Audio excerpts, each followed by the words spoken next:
Oke, selanjutnya nomor 9, penentuan nama merek dan pembuatan logo. Seperti apa teknisnya?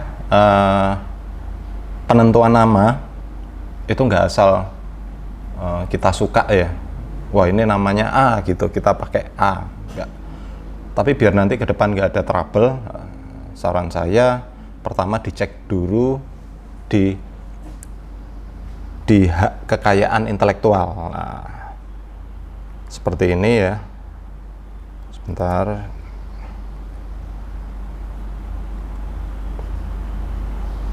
Teman-teman bisa mengakses di webnya di dgip.go.id kayak gini. Nah, jadi pendaftaran terkait hak intelektual, kita daftar merek, kita daftar logo, kita daftar apa lagi? Kita daftar musik, mungkin kita pencipta musik, apapun yang hubungannya sama kekayaan intelektual bisa ke sini, DGIP. Ini Direktorat Jenderal Kekayaan Intelektual artinya. Di sini kalau mau ngurus-ngurus apapun bisa langsung di sini. Sekarang saya coba misal kata kunci Starbucks. Di kategori apa? Hak paten, desain industri, hak cipta, indikasi geografis. Nah, merek dulu. Ada yang pakai nggak?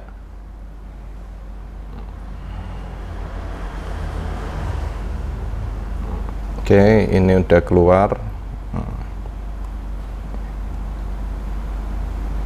Nah, di sini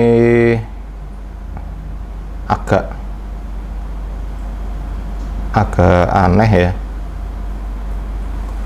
Nah, jadi kata Starbucks ini sebenarnya sudah berakhir untuk kode kelas 7. Jadi nanti teman-teman bisa lihat kode kelas yang mau didaftarkan apa. Jadi misal pakaian, atau itu mungkin makanan, minuman, aksesoris, kendaraan bermotor atau apapun. Jadi ada istilahnya kode kelas. Bisa aja Starbucks cuma didaftarkan di minuman, tapi kita bisa pakai brand sebagai clothing. Misal kita mau bikin clothing, itu bisa dilihat di kode kelas ini. Kalau ini kan yang didaftarkan udah semuanya ya. Nah, ini jadi kode kelas 7, 9, 11, 16, 18, 21, 25, 29, nah sampai kelas 7 ini bisa next. Nah, ini. Dan di sini berakhir. Anehnya kok berakhir ya? Sebentar. Jadi ini real. Oke. Jadi nanti bisa dipelajari dulu. Misal ini Starbucks ya. Yang logo semacam kayak gini, yang ada ikan dujungnya itu memang sudah berakhir. Tapi di beberapa kategori ya, kelas 11, 29, 30, 42 ini, yang ini udah berakhir. Ternyata di kategori ini udah didaftar, kategori 11 sama kategori 5 ini udah didaftar. Terus ada orang yang bikin atau daftar Starbucks arti sebuah penamaan, ini ditolak, kategori kelas 25. Ini didaftar kategori nomor 42. Nanti bisa di next gitu aja sampai di sini yang terakhir ya. Ternyata banyak sekali yang sudah nggak didaftarkan. Ada My Starbucks Rewards. Di sini klasifikasi negara, hasil pencarian per negara. Jadi didaftarkan di Amerika 110 nama, kategori kelas, di Prancis 5, di Indonesia 4. Ini nanti teman-teman bisa ngecek beberapa merek di sini dulu. Misal kategori nama Janji Jiwa, misal Janji Jiwa, kita cek, ternyata sudah didaftarkan semuanya, didaftar. Ini pengiriman berkas ke WIPO, jadi skalanya lebih luas lagi, diperluas karena dia udah Janji Jiwa Ini mau expand ke luar negeri. Bisa dilihat di sini nanti. Misal saya coba lagi cari kata pencarian kopi apa ya, sing nggak terlalu besar. Misal coffee break. Misal. Ternyata di sini sudah didaftar juga istilah coffee break, sudah didaftarkan sama brand White Coffee. Ini logonya White Coffee ya. Bukan nih. Bukan, sorry. Di sini White Coffee brandnya.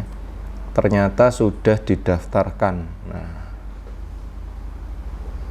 jadi kadang susah juga ya di pencarian nama coffee break di Indonesia 4650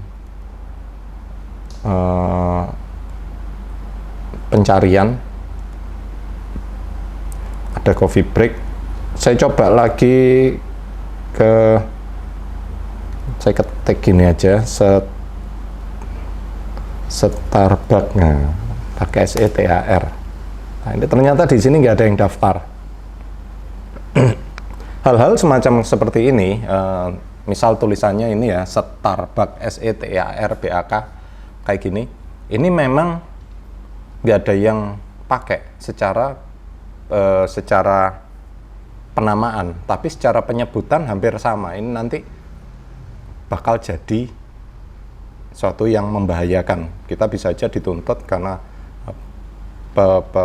penyebutannya sama. Saran saya pertama cek di situ. Misal saya mau bikin semacam ini, brandnya Tree Life. Nah, ini yang kemarin ada saya daftar, masih on proses. Setelah di sini mungkin nggak ada yang pakai, semacam Starbucks kayak tadi. Misal Starbucks,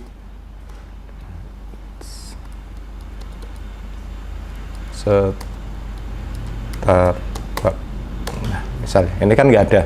Kemudian kita cari di sosial media dulu nih, misal ada nggak yang pakai. Loh, ternyata ada. Ini kan skalanya kita cek dulu, skala gede atau skala kecil. Logonya menyerupai ya. Hal-hal kayak misal seperti ini agak ngeri-ngeri sedap sebenarnya. Ini di Instagramnya. Oke. Seperti ini ya. Nah, dicek kalau udah ada yang pakai di sini, meskipun nggak didaftar tapi ini skalanya gede, saran saya hati-hati, karena nanti daripada kita capek ya, capek tuntut-tuntutan kayak kasus misal kemarin itu lagi rame geprek bensu, kita cek di sini bensu, ditolak di daftar nama bensu. Kalau gebrak bensu,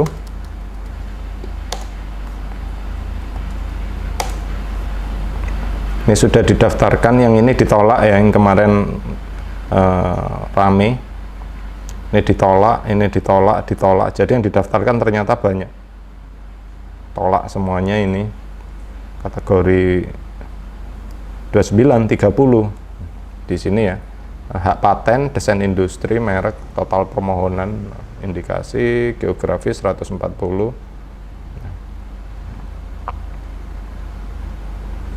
Hal seperti ini jangan sampai seperti kejadian kayak gebrak bensu, atau kemarin MS Glow kasusnya. MS Glow hanya penamaan merek, MS Glow for Men. Ini kenapa kemarin kok kalah ya MS Glow sama PS Glow? Karena yang saya tahu didaftarkan ini cuma beda kategori. Kalau nggak salah, yang didaftarkan pihak MS Glow itu kategori minuman kolagen kalau nggak salah. Dari pihak PS Glow memang belakangan, tapi sesuai kategorinya kosmetik ya, waktu itu kayak gitu. Tapi ini sekarang udah didaftar. Ini hubungannya untuk per wilayah atau negara ini hubungannya sama ekspannya kita nanti ke depan. Kita mau perluasan kemana? Ke Indonesia, ke Amerika, cuma di Indonesia, ke Amerika, ke Malaysia misal. Nah, ini bisa dilihat di sini hasil pencarian per negara.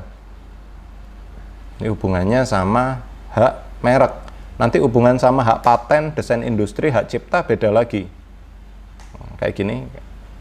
Diterima kasus perebutan merek antara MS Glow dengan PS Glow. Makalah. Ini didaftarkan, ini diterima. Bentuk penyelesaian sengketa dagang. Sengketa kekayaan terjadi di dunia perdagangan. Ini diterima. Jadi semuanya ada ya di sini.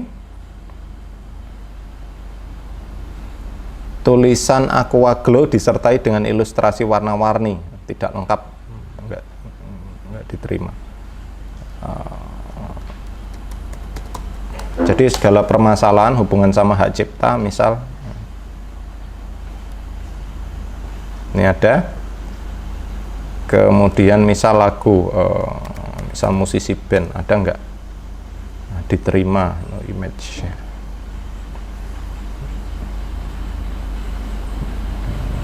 Warung slang diterima, slang band ya.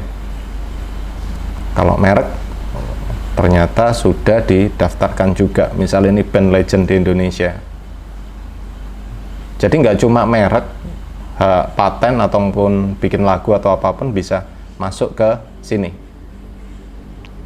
Ini terkait untuk pendaftaran merek, jadi panjang, harus tracking dulu, karena jangan sampai gini, kita udah invest, udah mati-matian bangun brand, setahun, 2 tahun, 5 tahun omset udah tinggi, ternyata masalah, ada permasalahan di aspek hak cipta. Ini kasihan juga, banyak sekali ya, kayak MS Glow, PS Glow. Kemudian kita lihat ada lagi kayak tadi geprek bensu. Dulu pernah tahun sekitar berapa ya, 2014 2015 kalau nggak salah, namanya Coffee Break. Jadi kafe udah cabangnya udah puluhan di Indonesia, kemudian terpaksa harus mengganti brandnya, semuanya diganti, dan itu biayanya nggak mahal. Belum lagi nanti ngelibatin ke franchising. Jadi kita penjual franchise, menjual karya kita, menjual nama, resep dan lain sebagainya ya, waralaba, kemudian didaftarkan di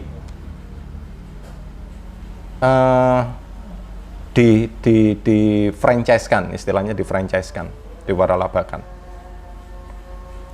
Dari diwaralabakan tadi akhirnya terpaksa nggak bisa menjual, nggak bisa dilanjutkan karena ternyata diklaim. Tadi ini kan di sini ternyata udah ada yang daftarin Coffee Break tadi ya. Nah, di sini. Ini kan sayang sekali. Jadi jangan remehkan hal kecil. Hal semacam ini. Banyak orang yang berfokus ke aset. Punya duit, bikin kafe, bikin brand, bikin produk, kemudian cuek, nggak ngurusin hal-hal kayak gini. Nah, ini nanti bisanya jadi, bahayanya ke depannya adalah jadi blunder. Tuh. Setelah kita daftar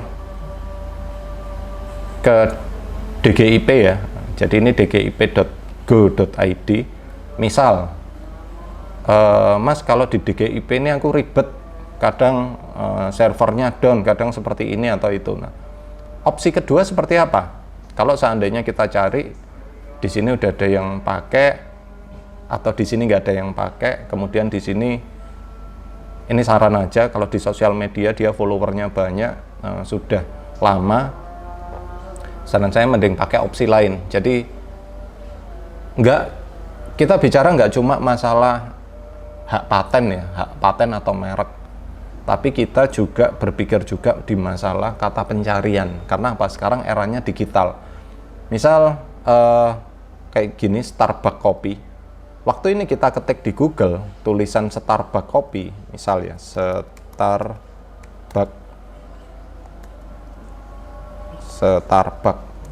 misal. Waktu Starbucks itu yang disuges atau yang eh,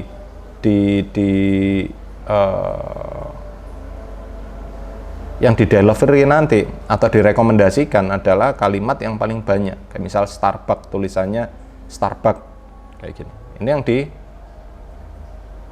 direferensikan dari pihak search engine ataupun sosial media ya, kayak gini, kopi Starbucks, padahal tulisannya kurang S, ini pakai coffee. Hal-hal semacam ini penting juga. Misal ada brand namanya kayak gini, Bowis. Nah, biasanya kadang ada beberapa ya definisi-definisi. Oh, ini karena udah kuat, jadinya nggak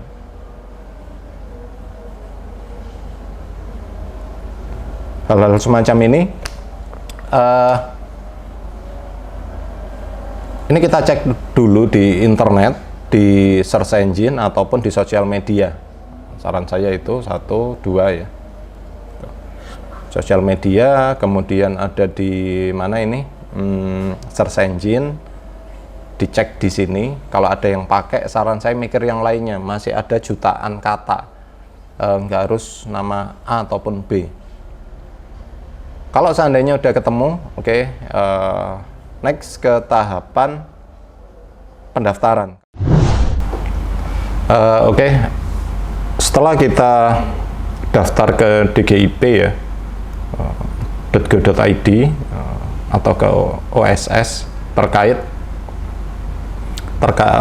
waktu kita daftar merek atau paten kita di sini, biasanya kita terlalu ribet, kita nggak tahu masuknya ke kategori mana.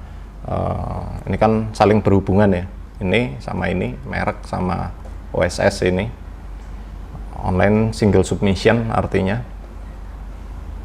Kalau kita nggak punya waktu, tapi kita punya modal yang berlebih, saran saya gunakan jasa pihak ketiga. Bisa yang pertama tanya ke notaris, kita datang ke notaris bisa, tapi kadang notaris itu beda-beda. Coba cek di notaris, karena gini, notaris ada yang dia cuma ngelayanin ada yang ngelayanin merek, ada yang enggak, ada yang paten, ada yang enggak. Sekarang ada istilahnya itu, sekarang ada jasa semacam kayak notaris, jasa pengurusan merek atau pengurusan legal ya. Ini saya rekomendasikan, ada 2 dari beberapa yang pernah kita kerjasama. Itu yang paling, menurut saya yang paling lumayan itu kontrakhukum.com sama izen.co.id. Jadi ini khusus buat teman-teman yang mungkin punya kelebihan modal. Nah, di sini pelayanannya apa aja, biayanya berapa, itu ada semuanya. Kayak gini, misal pendirian PT, kemudian daftar merek, analisa merek and brand checking, pendaftaran merek, ini ya. Jadi nanti di sana ada tim yang menghubungi kita nggak perlu jauh-jauh datang. Kadang ini kantornya ada di Jakarta, ada di Kontrak Hukum Jakarta. Di sini saya kurang paham terkait masalah legal dan lain sebagainya. Tapi selama ini saya juga nggak ngiklankan di sini. Nanti bahaya ya, kayak kasus-kasus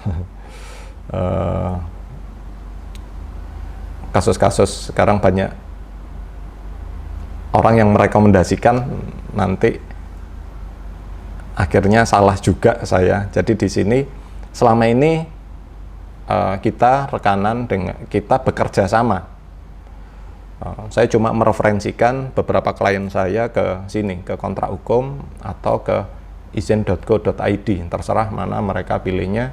Kalau seandainya di daerahnya itu susah cari notaris, atau mungkin dia nggak percaya sama notarisnya, atau mungkin pernah kerja sama notaris tapi itemnya nggak secara keseluruhan, cuma bisa ngurus item apa ya, misal pengurusan PT atau CV, tapi yang merek kadang enggak ya. Nah, ini saran saya bisa pakai di sini. Kalau di sini di DGIP dirasa kurang paham, nggak ada yang nuntun, bisa langsung lari ke kontrak hukum, dicari di sini, chat ke admin, telepon, atau ke izin.co.id, atau ketik aja di Google kalau nggak berminat, jasa pengurusan legal, pengurusan merek dagang. Nah, nanti banyak sekali ya di sini, optimasi HKI kayak gini, ini bisa dibuka, atau izin ini tadi, kontrak hukum yang ini tadi, Indo Trademark. Ini saya dulu pernah juga pakai jasa ini, Indo Trademark. Ini bisa pakai ini. Ini juga bisa. Jadi banyak yang bisa dipakai. Bisa pakai Indo Trademark, bisa pakai kontrak hukum, ataupun izin.co.id. Ya, itu saran saya. Karena kalau semuanya kita urus, kadang kita nggak paham ya, akhirnya ada miss semacam kayak kasus siapa ya, mungkin si Gebrak Bensu, brandnya itu, sama MS Glow itu juga sama, karena dia nggak ada pendampingan. Kayak misal saya nggak paham terkait merek, saya daftar satu kategori udah, kemudian nanti ada sesuatu masalah, ya udah, kita yang rugi. Itu terkait masalah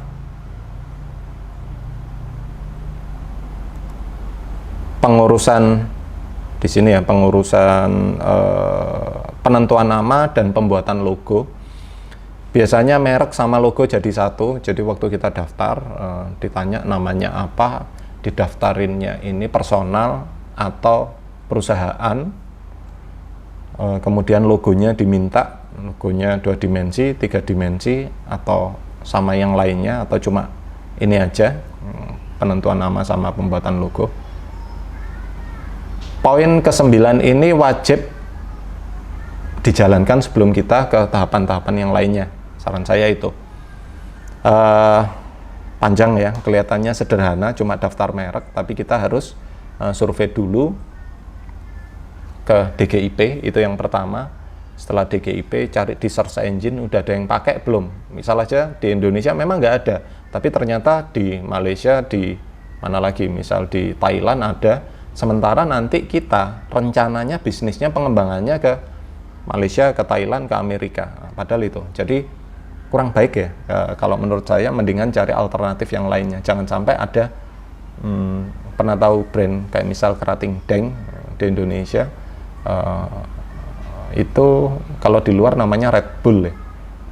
Sama ada beberapa brand kayak misal cap kaki 3 itu sekarang sudah nggak boleh lagi dipakai larutan penyegar cap kaki 3 itu. Alasannya karena itu ternyata simbol atau logo negara gitu. Cap kaki 3, jadi sekarang diganti cap badak gitu. Ini poin 9 terkait penentuan nama dan pembuatan logo. Itu dulu.